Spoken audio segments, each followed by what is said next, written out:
వినాయక చవితి రోజు ఇంట్లో ఎలాంటి విగ్రహం పెట్టుకోవాలో తెలుసుకుందాం. హిందువులు జరుపుకునే పండుగలలో ఇది ముఖ్యమైనది. ఈ పండుగను 9 రోజుల పాటు జరుపుకుంటారు. దీంతో పల్లెల్లో, పట్నంలో ప్రతి వాడవాడలో వినాయకుడి పాటలు, భజనలతో మార్మోగిపోతాయి. అయితే ఈ సమయంలో గణపయ్య భూలోకానికి వచ్చి 9 రోజుల పాటు ఇక్కడే ఉంటాడని భక్తుల నమ్మకం. అయితే ఈ సమయంలో ప్రతి వాడలనే కాకుండా కొందరు ఇంటి లోపల కూడా విగ్రహాలు పెట్టుకుని పూజిస్తుంటారు.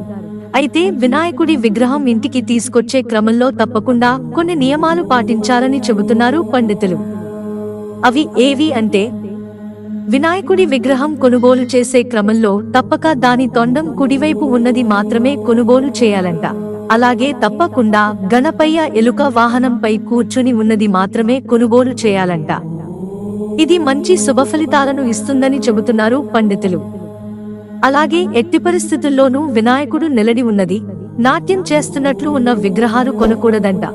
అంతేకాకుండా వినాయకుడి పక్కన ఏనుగు విగ్రహాలు ఉన్నవి కొనుగోలు చేసినా మంచి ఫలితాలు కలుగుతాయంట. అలాగే ఎప్పుడు కూడా డ్యామేజ్ ఉన్న విగ్రహం కొనుగోలు చేయకూడదు. ఇది చెడు ఫలితాలనిస్తుందని చెబుతున్నారు పండితులు.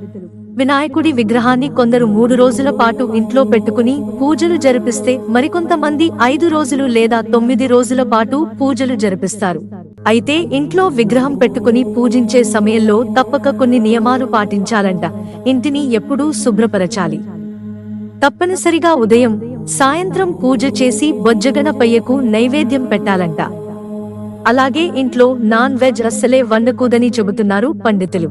మిత్రులారా, ఛానల్ సబ్స్క్రైబ్ చేసుకోవడం మర్చిపోకండి. ధన్యవాదాలు.